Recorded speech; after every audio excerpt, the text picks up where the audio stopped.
The Tokyo Marui M4A1 MWS Z system family of rifles are gas blowback rifles.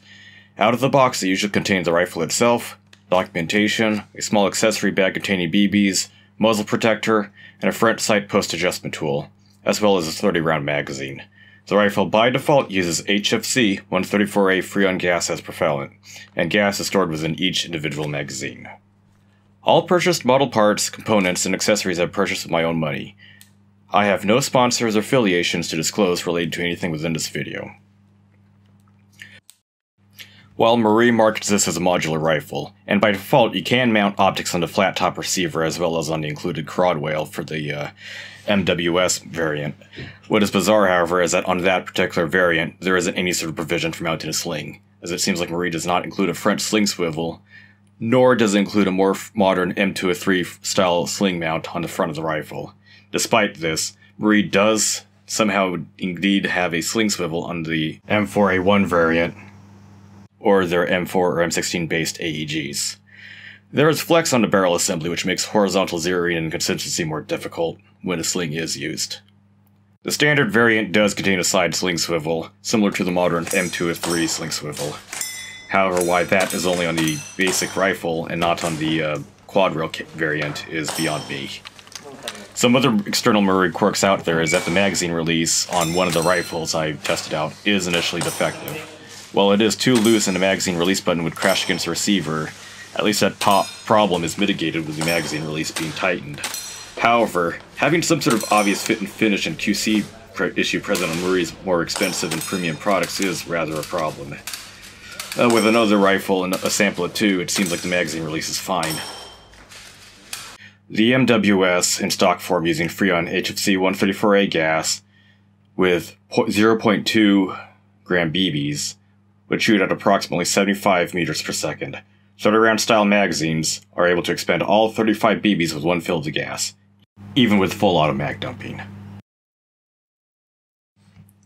It seems that at 30 meters with 0.25 gram G&G BBs, they would destabilize and fly at an erratic path, with noticeable spread beyond the size of a 32-inch TV target that I was aiming at. This includes horizontal deviation and spread, as well as vertical deviation and spread, making consistency in stock form rather difficult. And real performance, with stock configuration, this sort of inconsistent performance will be outperformed by an opponent using a AEG with a decent hop bucking, making distant shots past 20 meters rather difficult, especially with opponents behind cover. Rifle would seem to pull high and to the left, and adjustments to the hop-up would not absolve this sort of issue. There are several different upgrade parts available for it from the aftermarket, and in the future I plan to get a maple leaf hop-up bucking and nub, as well as a Lalax aluminum hop-up chamber.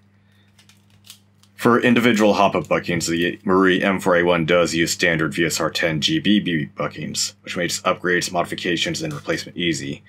The barrel assembly on the M4 MWS, the M4A1 carbine, and the CQB-R variant of this rifle can be removed with an AR-15 armor wrench.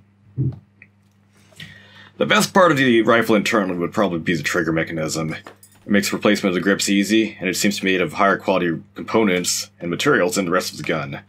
Unlike competing designs such as from Western Arms, I never had any sort of malfunction where the BB would enter the trigger group and create a jam. Looking at the rifle from top to bottom, we have a 14.5-inch barrel with a SOP mod barrel configuration.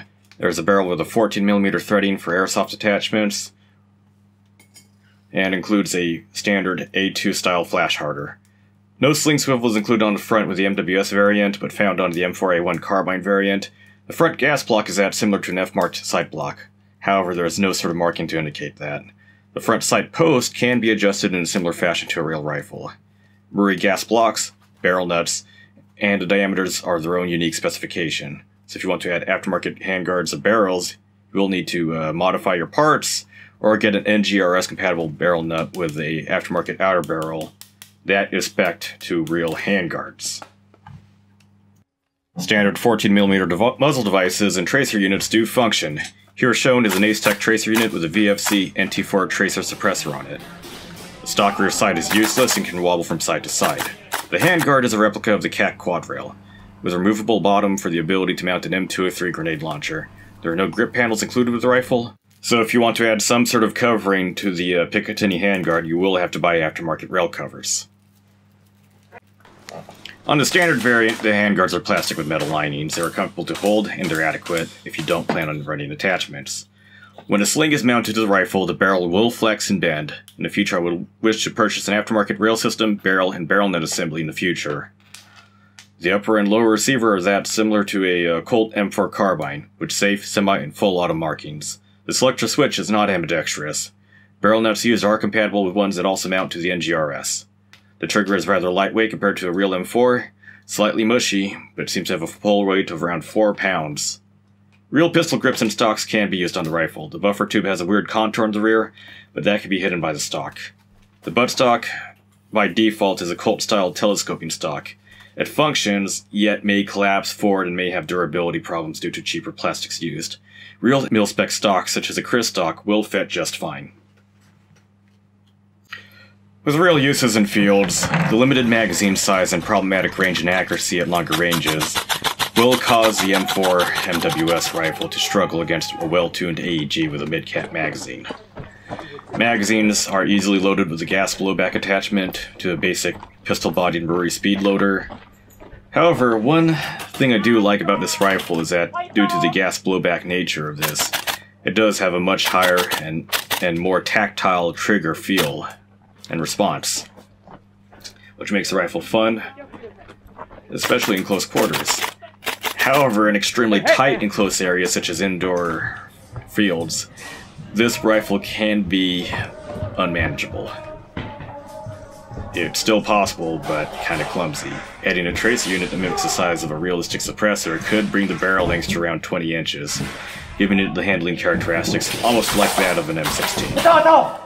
The ability to add real buttstocks to it opens a wide range of aftermarket accessories, and the availability of the aftermarket in Japan for parts internally are quite excellent. This does round out initial problems and flaws of consistency and range, as well as internal material quality of the rifle. Despite its shortcomings in mid to long range performance due to its gas blowback nature, the rifle is fun to use. With the hammer forward, the rifle does not go unsafe, like a real M4.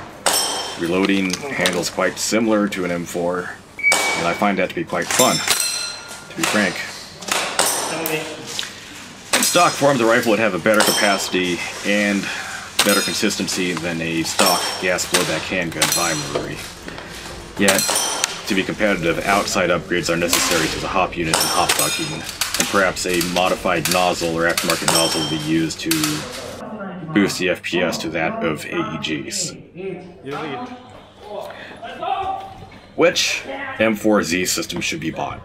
Whatever the cheapest one that is in stock, and ignore variants such as the MTR-16 with the Mark 18. These variants require a proprietary and expensive wrench to disassemble. Sticking to the original M4 style rifle can lead you to a wide and open range of upgrades and methods to modify it to a nice gun. While these flaws do exist in all Z system rifles, at least the basic M4 variants do not have proprietary critical parts. Currently, this rifle I'm using, this M4A1 carbine base rifle, has also a salvaged quad rail from Marui, a Chris stock, a Streamlight TLR1 pistol flashlight with a pressure switch kit, a Holosun 43B micro red dot sight, and an Ace-Tech NT4 suppressor unit. I also have a Vickers 2-point tactical sling on it as well. In the future, I'd like to do hop-up upgrades to the hop-up bucking, possibly a nozzle upgrade, as well as a aftermarket barrel assembly, barrel nut assembly, as well as an aftermarket free float rail. Angry Gun does offer multiple variants, such as BCM and Geisley, that look attractive and seem to be high quality. My conclusion is that if you're looking for a relatively inexpensive gas blowback rifle with the potential for several upgrades, and you're stuck with duster gas, go for it. I'll run this rifle as a primary just because of how fun it is, and if it is broken, several upgrade parts are available from high quality aftermarket. Even in stock form, it does perform quite reliably. That is one thing that I appreciate about this sort of design.